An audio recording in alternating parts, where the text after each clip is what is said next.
જો મંદિરોમાં જવાથી સમસ્યાઓ હલ થઈ જતી હોત ને તો યોગીજી છે ને તે મંદિર છોડીને વિધાનસભામાં ન જાત.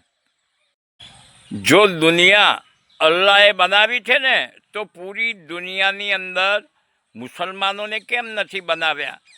અને જો દુનિયા ભગવાને બનાવી છે તો આખી દુનિયાની અંદર હિન્દુઓને કેમ નથી બનાવ્યા? આજ સુધી મેં કોઈ કરોડપતિ સ્ત્રીઓના શરીરમાં દેવીઓને આવતા નથી જોઈ.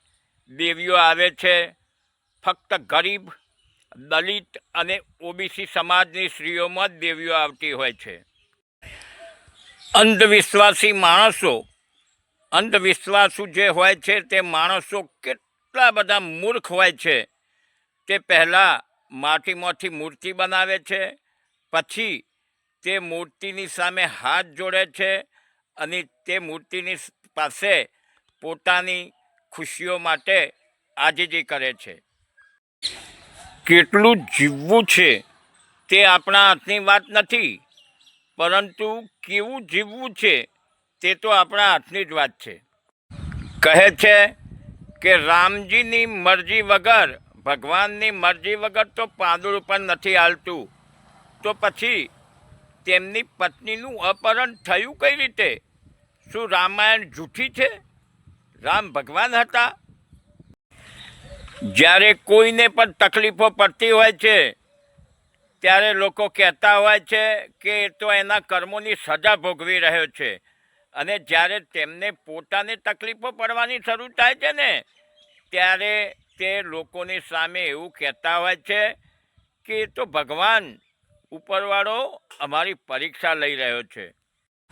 માણસને મારીને ધર્મનું રક્ષણ કરવા કરતાં તો ધર્મને મારીને માણસનું રક્ષણ કરવું જોઈએ.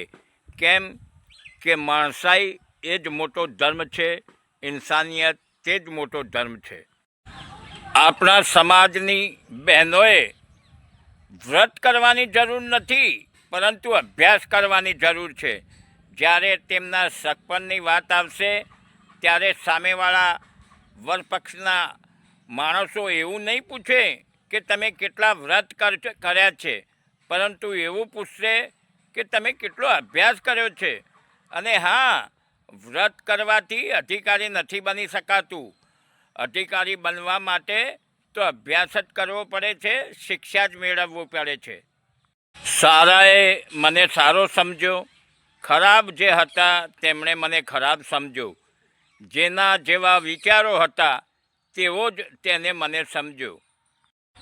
જે લોકો બુદ્ધિને છોડીને ભાવનાઓમાં વહ્યા જાય છે, જે લોકો બુદ્ધિનો ઉપયોગ નથી કરતા અને ભાવનાત્મક બની જાય છે ને તેમને ગમે તેવા લોકો મૂર્ખ બનાવી શકે છે.